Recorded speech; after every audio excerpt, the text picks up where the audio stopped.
For thousands of years, in cultures across the world, the moment a spider chose to appear in someone's home was never seen as random.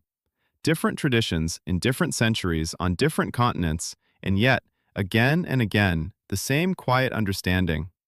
Almost nowhere is this more refined, more layered, more tenderly held than in Japan. And almost nowhere is the meaning more specific than in what the Japanese have, for centuries, believed about the spider you happen to see in the morning. There is an old saying, repeated quietly across generations in Japanese households. In its simplest form, it goes like this. A spider seen in the morning is a sign of good fortune and should not be harmed, even if it is a thief. And if a spider has appeared in your home this morning, and one almost certainly has somewhere, pay attention to that small encounter.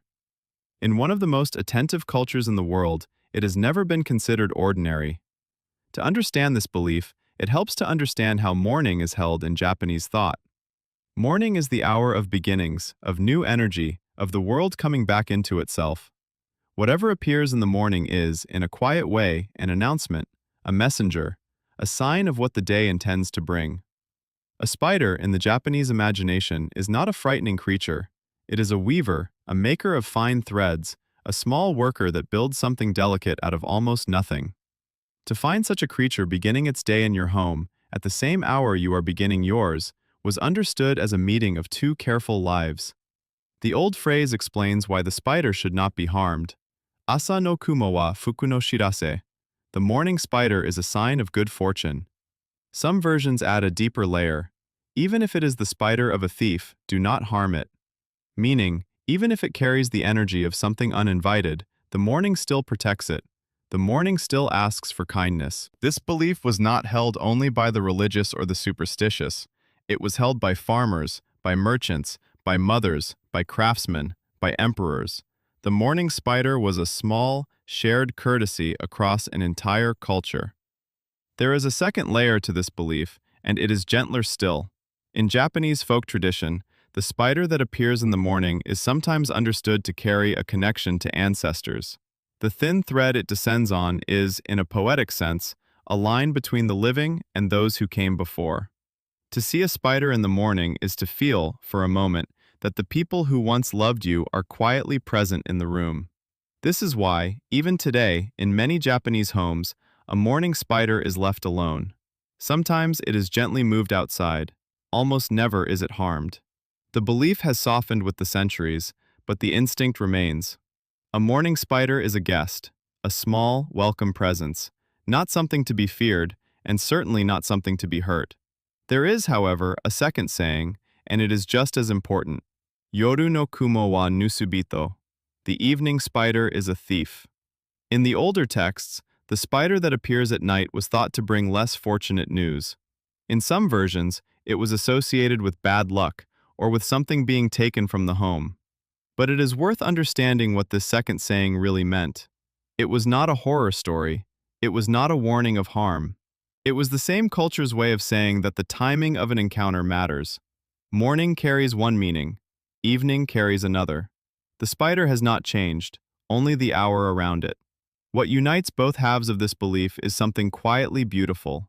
The Japanese tradition treats the spider not as a creature to be classified as good or bad, but as a small life whose meaning depends on the moment of meeting. A morning meeting is one kind of message, an evening meeting is another. In both cases, the spider is a participant in the day, not an intruder. This way of seeing has lasted for over 1,000 years. It appears in classical poetry, in haiku, in the diaries of Heian-era court women, in farmers' almanacs from the Edo period. In every century, someone has written down some version of the same thought. The morning spider is a gentle sign. Do not harm it. Let it pass. In the haiku of the Edo period, the spider appears again and again as a small, attentive companion. The poets did not describe spiders as anything other than what they were: a thin shape on a wall, a thread descending in lamplight, a small body waiting in a corner. And yet, by simply noticing the spider, by giving it a line of poetry, those writers were performing the same act of welcome that household tradition asked for. The spider was worth a line. The spider was worth a breath of attention. In some of the older household manuals, written for young wives entering a new home, There were quiet instructions for how to receive a morning spider. Pause. Do not startle. Speak softly if you speak at all. If the spider is in your way, ask it gently to move.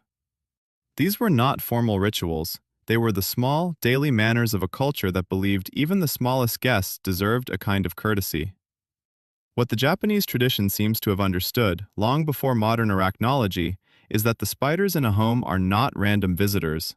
They are quiet residents whose movements have meaning if we are willing to look. A morning spider is one that has chosen to be active when the human day is just beginning. That alone, in a culture that prizes attention, was considered worth noticing. There is one more thread to this belief, and it is perhaps the most tender. In some Japanese households, the morning spider was specifically understood as a sign of someone's good intentions. If a spider appeared while you were preparing breakfast, it was sometimes said that someone you loved was thinking of you. If it appeared while you were getting ready to travel, it was a sign that the journey would be safe. If it appeared on the day of a difficult task, it was a small encouragement. These were not formal religious teachings. They were the soft household beliefs that mothers passed to their children, that grandmothers murmured while folding laundry, that grew quietly inside the rhythm of family life. They have softened over the generations, but they have not disappeared.